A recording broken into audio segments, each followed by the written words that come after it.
And we have a very risk averse, risk management, risk shifting mindset. Construction's all about risk shifting and who wants to own risk.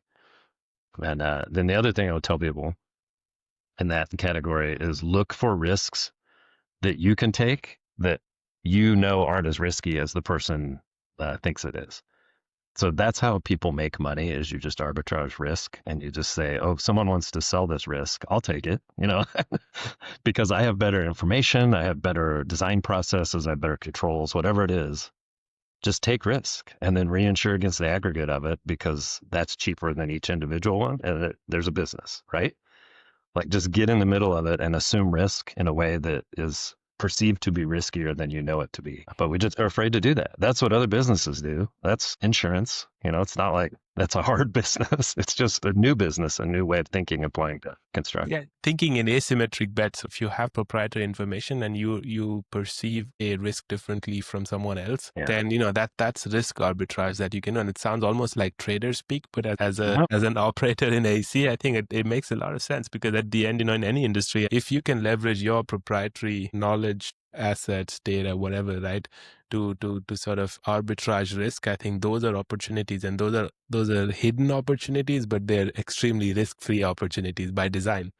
Yeah, I know. It's applying math to risk. You can make a lot of money. That's a good business to be in if you have asymmetrical information and if you're good at extracting the value from it. So there's work. Like that's not just decide tomorrow to do that, go take on risk and win. You have to do the work. But that's where I think we need to be thinking and working and how to invest in building those kind of businesses. And the other things are raw material for that business.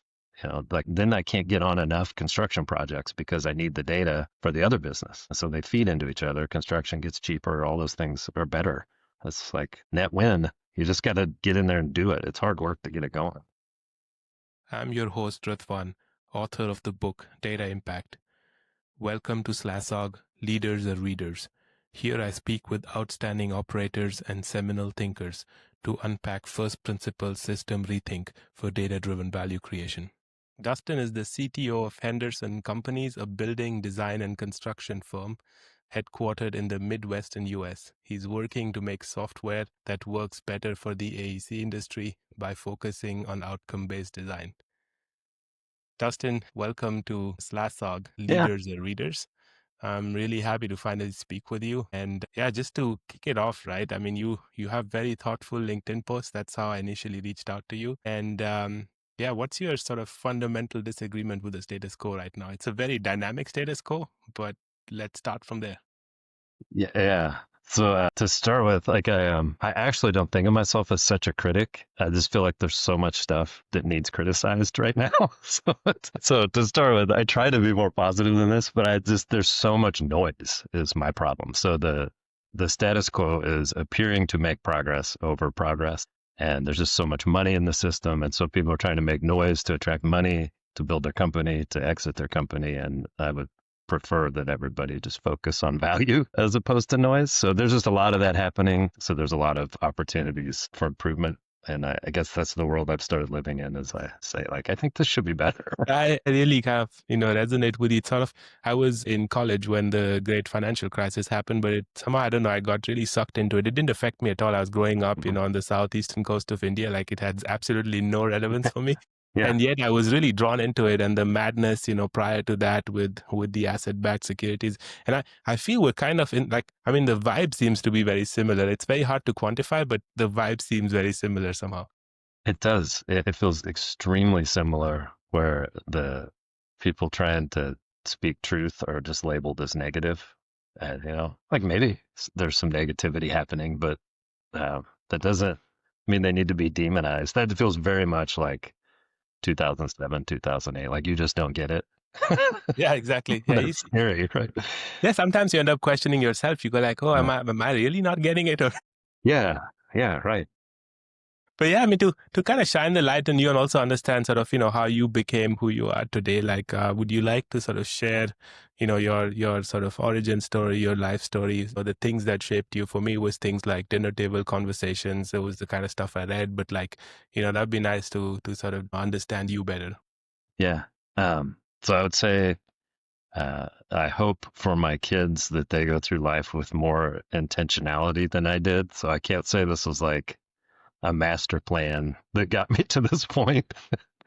I grew up in the Midwest. I grew up in Kansas, went to Kansas State University, got an engineering degree, and then I kind of just jumped on the biggest problem through my career, and like it was more problem chasing and just like I'm relentless about saying this thing needs to be sorted. And so that kind of took me places more than like I want to be an engineer that accomplishes these things, or I want to be a technologist that does these things. It's like technology helps solve problems. I see problems, I'm going to run to that and work on it. So that was a big thing, is the jumping the middle of the thing I considered to need the most help. And then like weirdly, like perpendicular to that is that I like to focus on like compassion for people.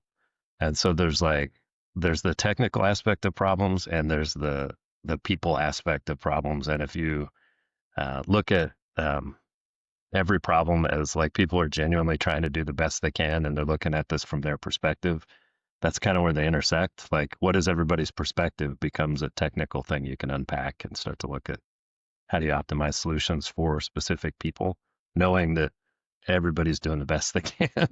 We have all these stresses and all this baggage we bring with us to every problem. Yeah, and I think I kind of read through all your LinkedIn posts of the past year or more, and I think these two themes basically come out. I think most of whatever you kind of write and share can be mapped to these two, and I think both of these are sort of they're the two sides of the leadership coin. Like if sort of I go by the way you approach things, but like yeah, let's dive a little deeper there. Sort of what drives you. What sort of your what's your mission? What makes you wake up and what gets you excited? So you do all these like psychological tests and stuff as a employee. I've been an employee for a long time, so you go through this like battery of tests every 5 years or so. And I have this really unique combination of like zero respect for authority, and I'm hugely responsibility driven.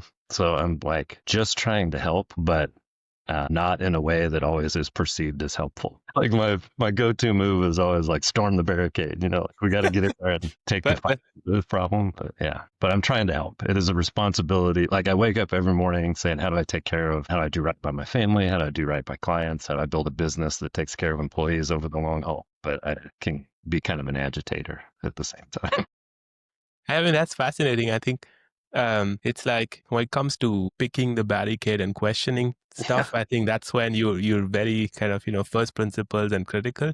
But then I think when it comes to I think what you calling you said basically around getting people attacking the barricade, I think that's a form of agency. I think which is also important because if you just overanalyze and don't act, it's kind of useless.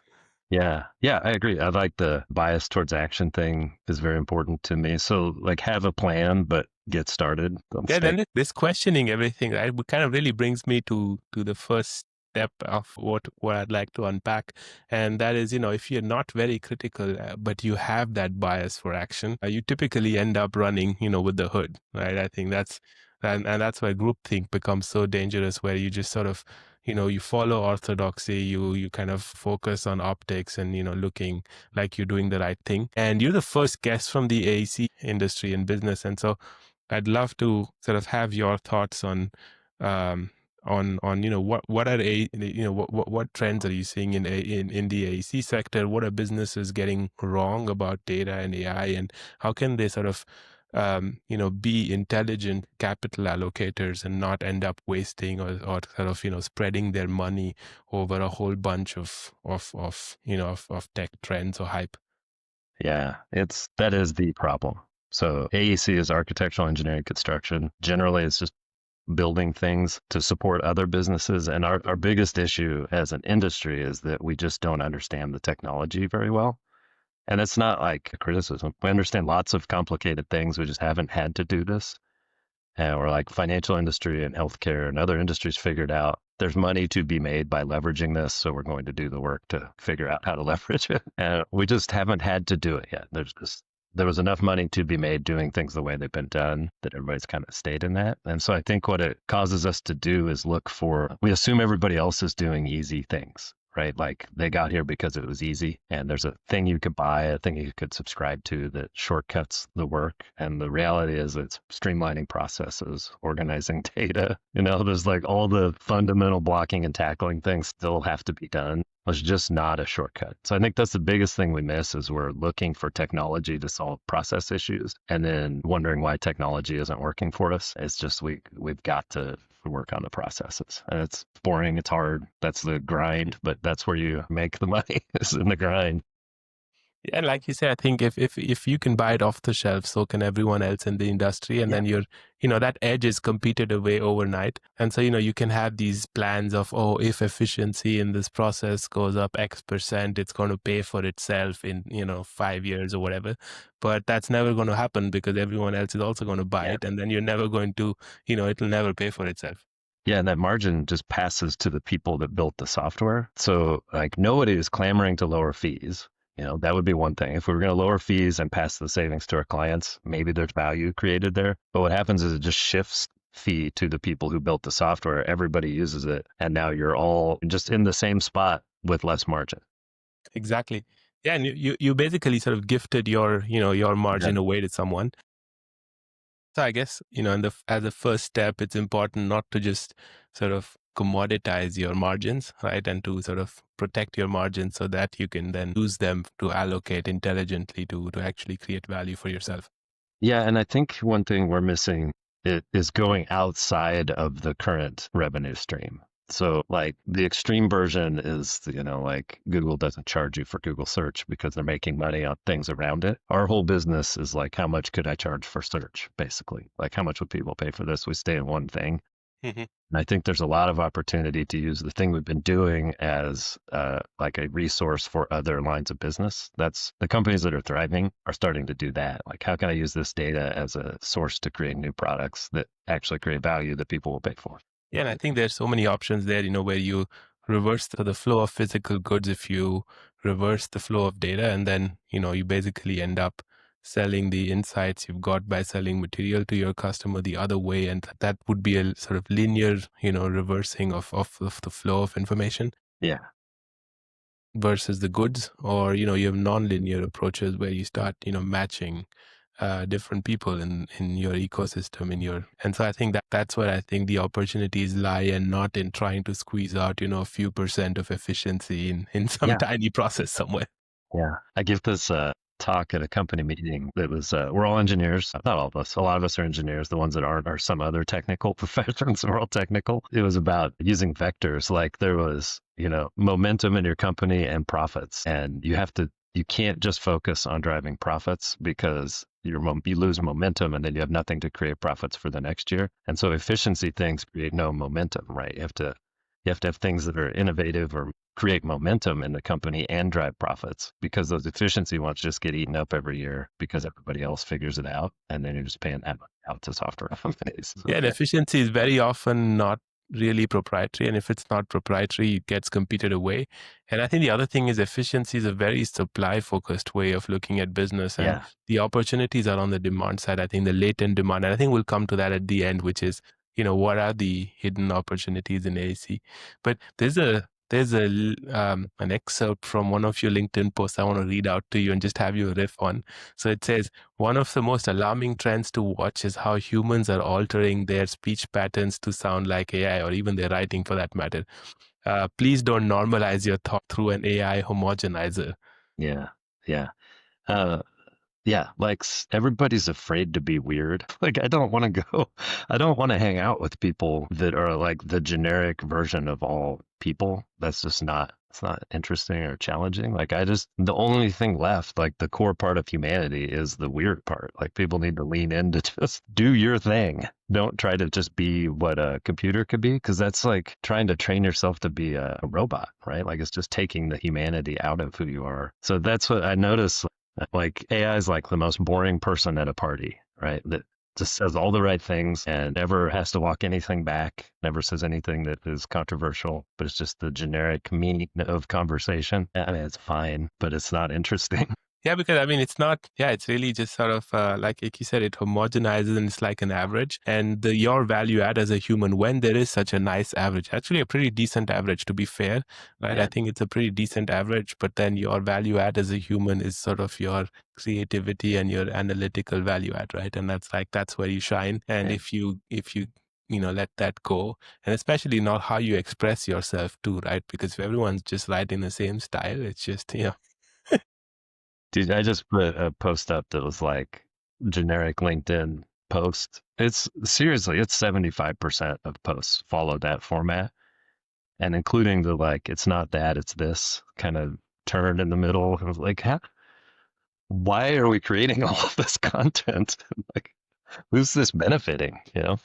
In fact, what I try to do when I try to write, I mean, I'm very new to this, right? I mean, I trained as a mathematician. I'm not a podcaster. I'm not, I don't know, like a LinkedIn post type of person or something. But like the way I went about it was to sign up for a lot of these, thought leaders, influencer, whatever is in the Mm. space.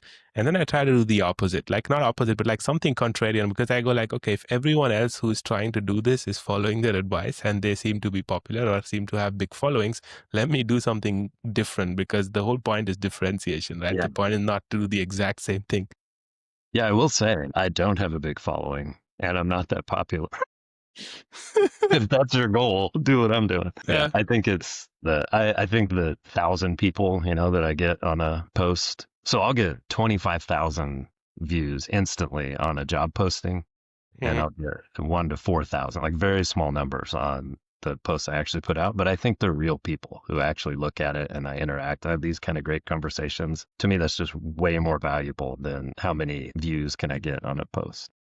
Yeah, I think it's really not anymore about the big numbers, right? It's about the individual interactions and the learnings. I think that matters so much more. Oh my gosh. Yeah. Yeah. Totally agree. So to move on to the next step, right, which is around leverage, which is around identifying and capitalizing on your sort of unique competitive advantages, instead of following the herd, right? So this is kind of building on this differentiation theme, and it's valuable then to sort of double down on the strengths you already have, and sort of try to think how you can leverage them in the new game you're playing. So I'm guessing the AEC space is relatively competitive. But how can legacy industries, but also businesses in the legacy AC industry, um, how can they sort of leverage their proprietary data or any other advantages they might have? Like the fact that they have a respected brand, the fact that they have existing customers, and all these other things. So how do you see them sort of leverage that in the data-driven value creation paradigm? Yeah. Some of them are what you said, like the immediate ones are brand and like people, I've been doing this 25 years or so. People return emails when I email them because they know who I am. Like that is real. And that's a big moat. Like it's hard to get in because there's so much noise and confusion. But I think the most important thing is the domain expertise that people don't realize they have. Like it seems obvious because you've just been, in the pot as it's slowly boiling. You don't realize it. But like, I would say like the mechanics feel around how buildings get built is not something that people understand. So if you take a software developer and say, what's the best way to solve this design problem? They only have math and software development as tools to solve that. But as a designer, you have all this contextual information, like this thing usually changes, this thing doesn't. I can make an assumption here. And as long as I'm within this bandwidth on the assumption, I'm within the equipment size, like all this stuff that comes in as contextual data to help you order the decisions and streamline the process. People don't realize how valuable that is. But as I've tried to get into building software to optimize some of these things, you realize what you know that no one else knows just from having sat in the stew for a long time. And it's hard to get that. You can't ask somebody to write that down. You just have to have them there so that they were like, no, don't do that, do this. And yeah, that's the thing, the contextual information. It's fascinating because I mean, it sounds a bit like some form of tacit knowledge, something that's not explicitly articulated, perhaps, but that kind of people who are in it know it. And I mean, I worked in the prop tech space a bit, and there's like this.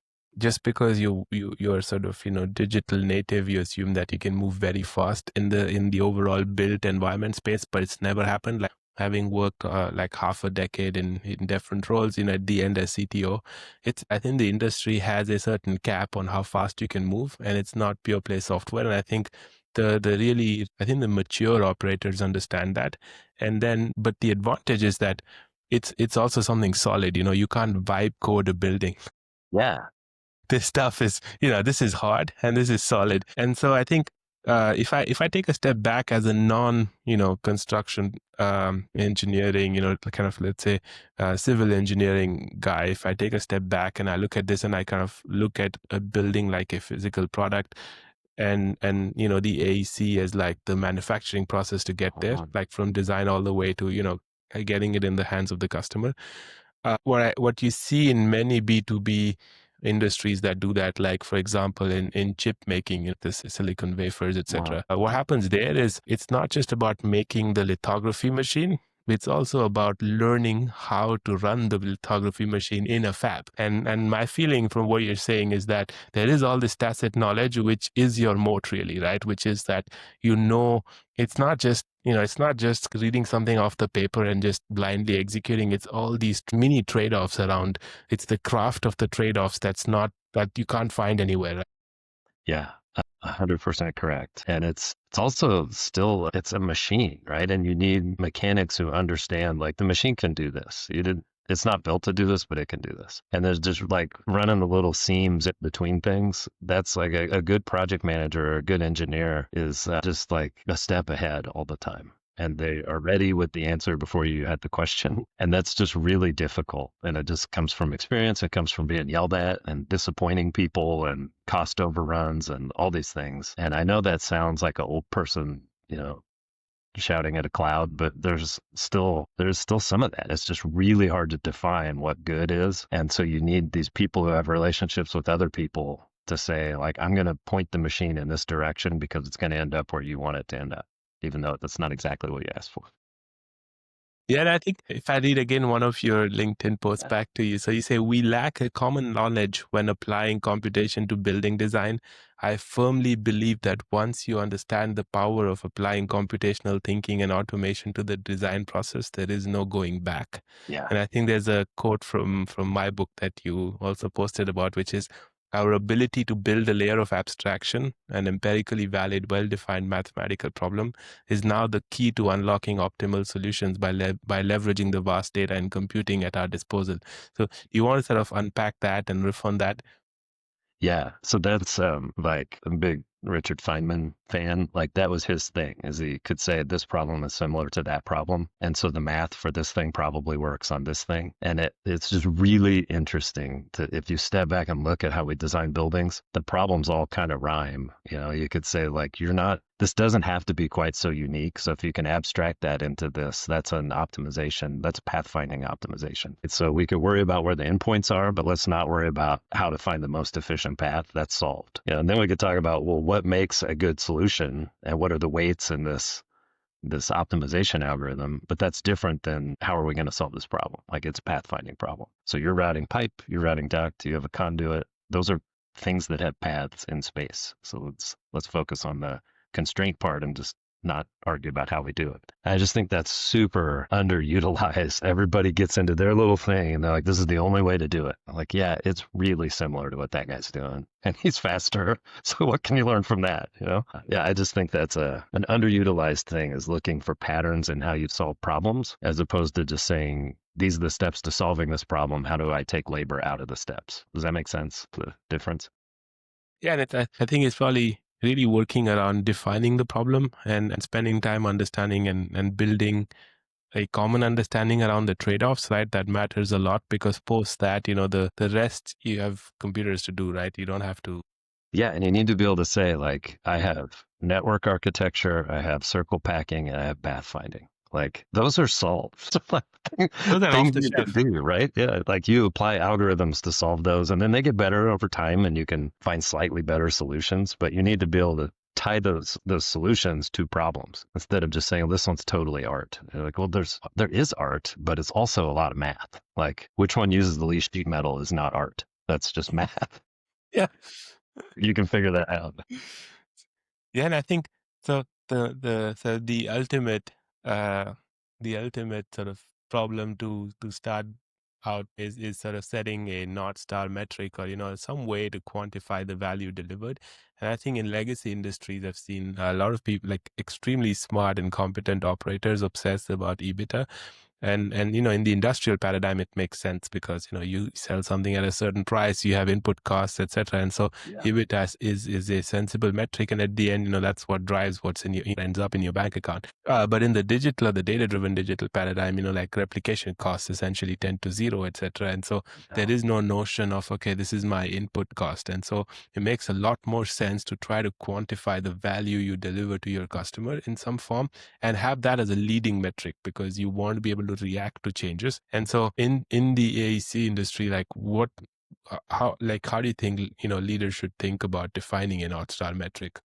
Yeah, so that's a really good question because the obvious answer is not a very good one. So the obvious thing is optimize for cost, like design your building to be the lowest cost. And if you were looking for a really difficult data set to like pull together, it's cost of materials. It's like borderline impossible. It's like saying map the economy. It's like impossible. So while I would say optimizing for cost would be great, what you have to do is say, well, what are the things that, no matter what the inputs are on the cost side, result in a lower cost building? So like amount of materials is a thing you can optimize around, right? If you use less materials, materials cost money, the building costs less. If you can optimize around like known supply chain problems, that's a huge thing. And you can optimize around embodied carbon. That's also a huge driver for a lot of our clients. So those are just transformations you do on counts from your design. So if you have this many things, you take it times this multiplier, and it's a known thing. You can get your arms around that. Construction cost is really, really difficult. It would be amazing if there was a real-time construction cost database that changed all the time that you could optimize around it. There's not, that I found. But what I would say is you have to say, my clients don't care how much money I make. They care that they get in their building on time, that it opens on time. They care that they meet their carbon goals because shareholders demand that they meet their carbon goals, and they don't want me to use any more materials than I have to use. And so doing like a system level optimization for all of those things is where the value is. It's not like each individual thing optimized for its individual low point, because on the whole, that's worse. It's the system optimized for the system low point. And to me, that's where the interesting work is how do you unpack all those optimization algorithms and do them as a system and use the compute power that we have and the like novel problem architectures that we have to optimize around those three things, because that's what moves the needle for our clients. Like people don't build buildings to save money. They build buildings because they need them for their supply chain. They want to have a learning environment, to build community. They have all these other drivers. I mean, this seems to be a recurring theme. I had my second episode in German with the insurtech entrepreneur who wrote the foreword, and we were discussing about how, especially in Germany, I think it's similar around the world, but like the insurance industry has just commoditized itself to a point where, as a customer, when you buy insurance, you just price comparing, and that's ridiculous, because we said no one wakes up and says, "Oh, I just want to buy the cheapest possible thing." You don't walk into a bakery and say, "Give me the cheapest bread you have," right? Like that. No, that's not how we live, right? Yeah, there's a value. Like there's a value in items. People shop on value normally. Yeah, I and might price, be of really course, it screwed up. matters, right? But Yeah, that's not the reason why you're doing it. yeah, yeah. I agree. As again, I read out something you said. There is reality and there is our perception of it, and they are two different things. The correct, right, and correct, sort of in quotes. The correct one is the one that aligns with your client's values in a way that not only resonates with them on a gut level, but also instinctively connects their point of view in the solution. You want to Yeah, expand, like how do you get your teams to think that way, or like act on that? yeah. Ooh, that's a whole different question. How do you get people to act on it? Um, I would say there's nothing more powerful, like in a human relationship, than being able to actually see the other person's point of view.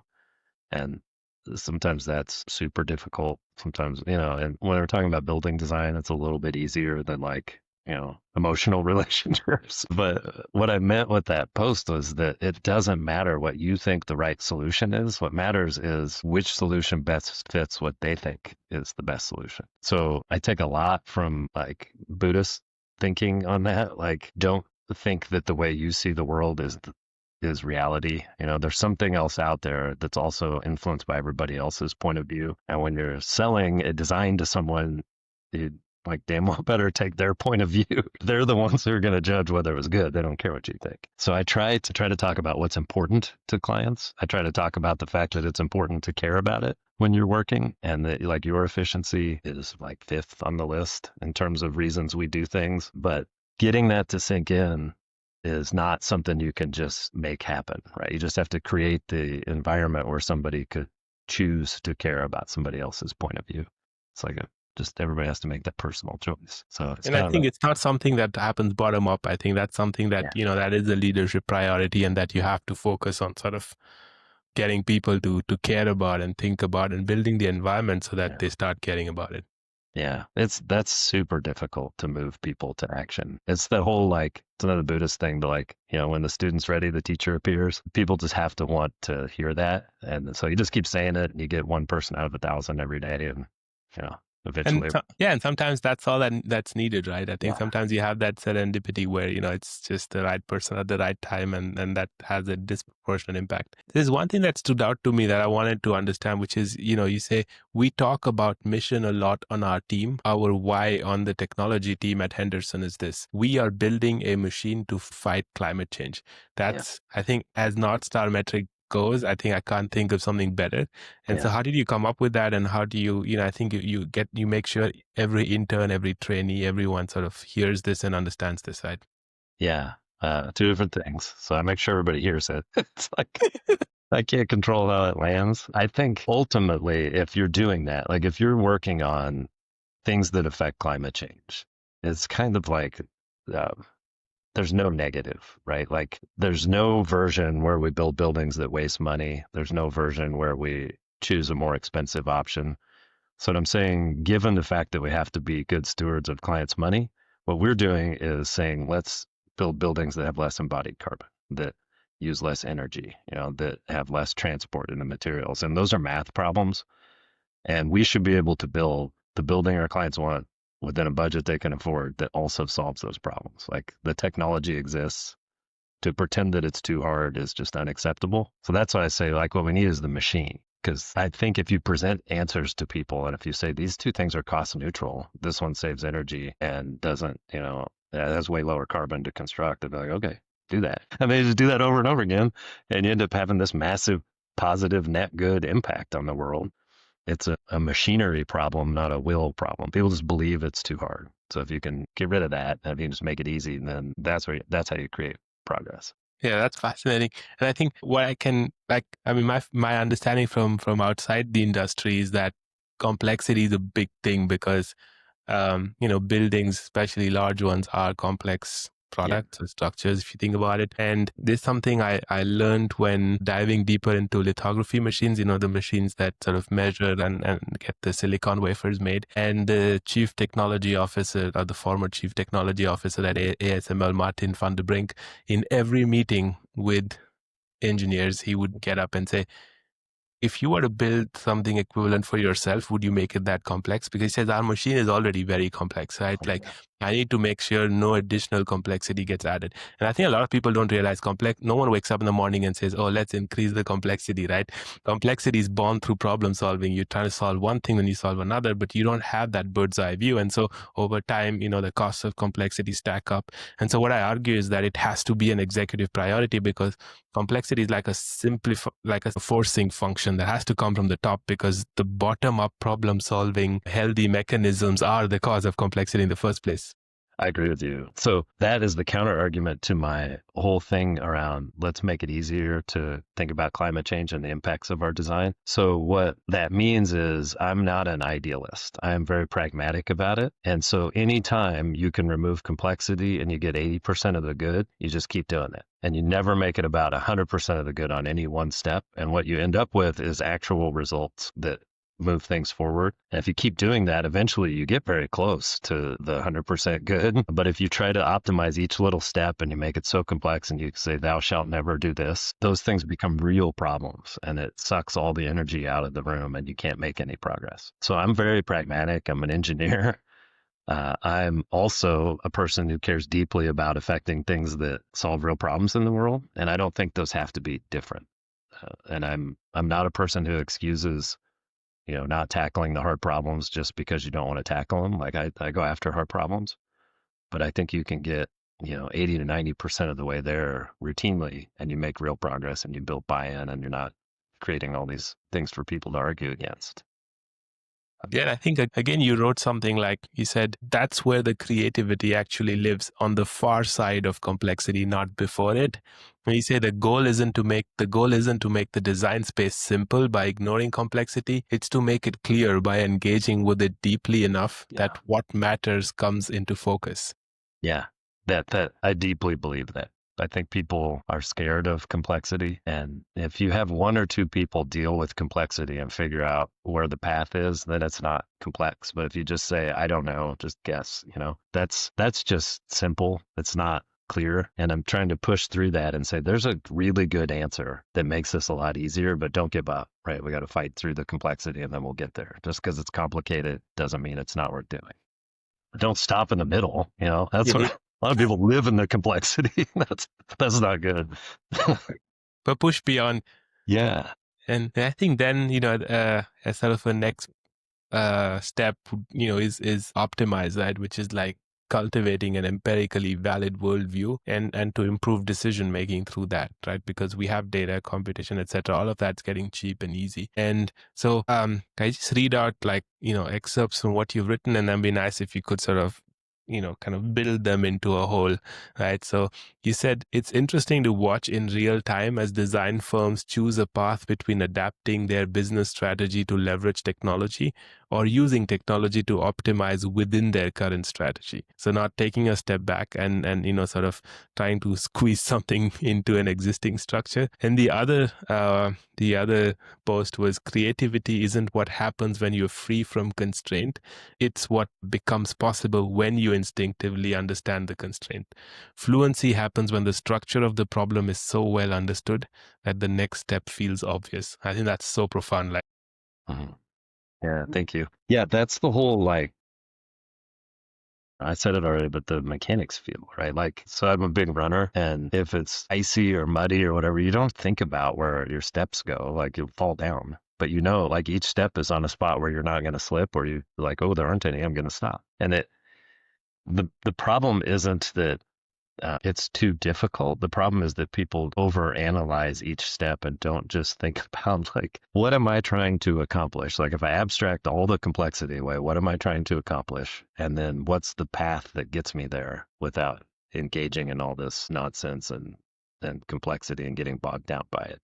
And then the counter argument is you can't just do what you've always done. And so you have to hold both things in your head. You have to say, the goal isn't to do the same thing faster. The goal is to figure out which things actually added value and then figure out how to do those things more slowly so that I can explore the whole space, get the answer out of it, and then provide value to the client. And probably that's faster on the whole because you cut out more than you added, but your goal can't be to cut out steps. It just has to be, I need to do better work for the client by figuring out which things had value and then deeply working on those things and cutting everything else out.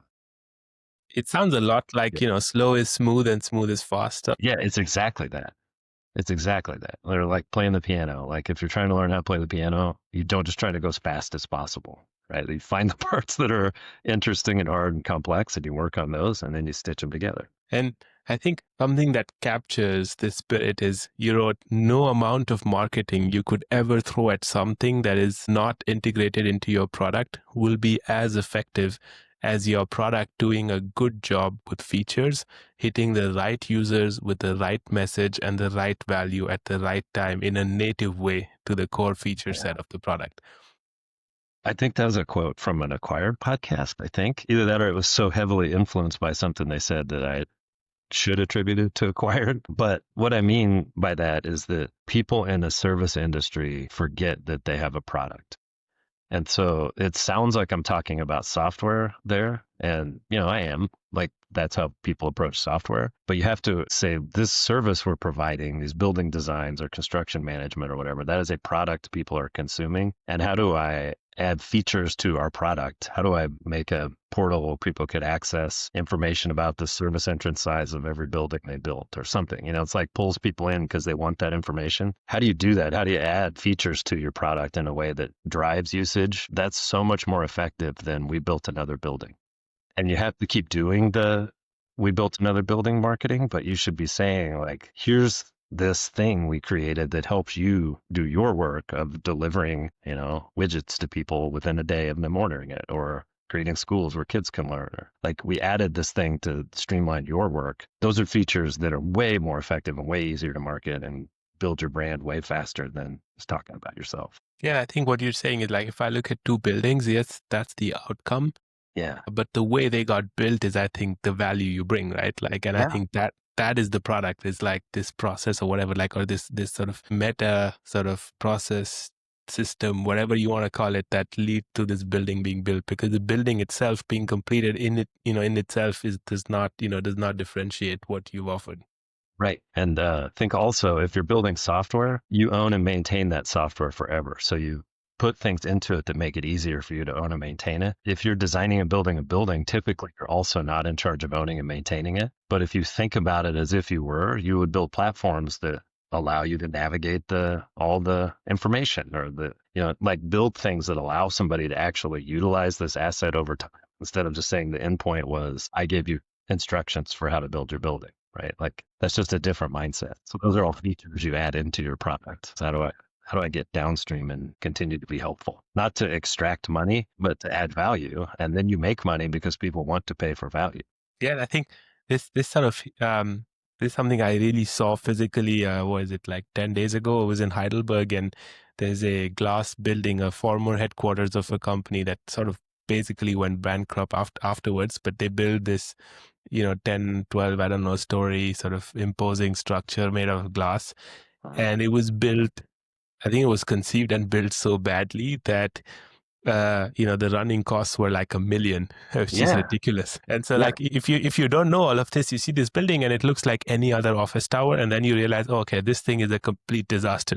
And it can be 2 or 3x on operating costs invisibly. Like, things that people do that aren't obvious really add up and really matter. Typically, the cheapest, fastest design does not get you the most efficient to maintain in the long run. Yeah, and those costs, they compound, right? Those are the costs that really that really end up killing you. Like the one-time, building costs are not probably as critical. Yeah, no, it's very self-serving to say you should pay designers. Like, good designers are doing something. They're thinking about downstream effects of the decisions. So, optimizing for design costs isn't always the lowest total. It's self-serving. So I would if I heard me say that, I'd be like, yeah, sure. I think the whole point of all of this at the end, right, is to grow. And I think this is something I've seen in a lot of legacy industries as an operator is you're not growing very fast. You're growing at, I don't know, inflation plus 1 or 2 or 3%. And so you kind of get used to that pace, right? You kind of get used to, okay, we just have to, we achieve X% and we're happy and it's all good. And then, having operated on the startup side and seeing and seen sort of speed and compounding in way like, double, triple digit growth rates, you realize it's also possible. And so the growth step, is about focusing on customer demand, embracing an abundance mindset, and sort of seeing all the latent unarticulated customer demand out there. So like getting your head out of this, let's improve 1% or 2% this process or whatever, but like just seeing the amount of opportunity just waiting for you, to kind of do something about it. So how can AEC leaders shed this scarcity mindset, right? Their current business models, their current monetization, and then embrace the abundance of customer demand and needs? Yeah. So sounds extremely trite, but it is the answer is stop saying, what are we going to do if this fails? And start saying, what if this works? And so the reality is some of this stuff really works. It's not a huge risk to say, apply optimization to building design, right? It's just not free. And so what you have to say is, okay, well, I'm going to assume this works. And if it worked, I have this much money to spend on implementing it. So the solution has to be within this spend, right? Like you have to acknowledge reality. It's how much debt you want to take on. It's how much capital do you want to reinvest, whatever it is. There's a spend associated with what if this works. And then you joyfully spend that as fast as you can to get to that solution as fast as possible. What you don't do is say, how cheaply can I build this is the metric for success. So I'm going to constantly like strip parts away, because if it fails, I don't want to have committed too much. So if you think it's going to fail, don't do it. Beat your ideas up and be very critical before you jump in. But then once you jump in, say, how fast can I do this? Because I believe with all my being, this is going to change our work for the better, change our company for the better. It's I can't do this fast enough to get to this next step. And we have a very risk averse, risk management, risk shifting mindset. Construction is all about risk shifting and who wants to own risk. And then the other thing I would tell people in that category is look for risks that you can take that aren't as risky as the person thinks it is. So that's how people make money, is you just arbitrage risk and you just say, oh, if someone wants to sell this risk, I'll take it, because I have better information, I have better design processes, I have better controls, whatever it is. Just take risk and then reinsure against the aggregate of it, because that's cheaper than each individual one. And there's a business, right? Like just get in the middle of it and assume risk in a way that is perceived to be riskier than you know it to be. But we just are afraid to do that. That's what other businesses do. That's insurance. It's not like that's a hard business. It's just a new business, a new way of thinking applying to construction. Yeah, thinking in asymmetric bets. If you have proprietary information and you perceive a risk differently from someone else, then that's risk arbitrage that you can do. And it sounds almost like trader speak, but as an operator in AEC, I think it makes a lot of sense, because at the end, in any industry, if you can leverage your proprietary knowledge, assets, data, whatever, right, to sort of arbitrage risk, I think those are opportunities, and those are hidden opportunities, but they're extremely risk-free opportunities by design. Yeah, I know. It's applying math to risk. You can make a lot of money. That's a good business to be in if you have asymmetrical information and if you're good at extracting the value from it. So there's work. Like that's not just decide tomorrow to do that, go take on risk and win. You have to do the work. But that's where I think we need to be thinking and working, and how do we invest in building those kind of businesses. And the other things are raw material for that business. Like then I can't get on enough construction projects because I need the data for the other business. So they feed into each other. Construction gets cheaper. All those things are better. That's like net win. You just got to get in there and do it. It's hard work to get it going. Yeah, and I think you kind of captured this beautifully when you said in the design and construction industry, our product offering hasn't really changed substantially for 30 plus years. What if we focused on innovating our products and their effect on the client experience and then marketed that rather than solely focus on brand building? Yeah.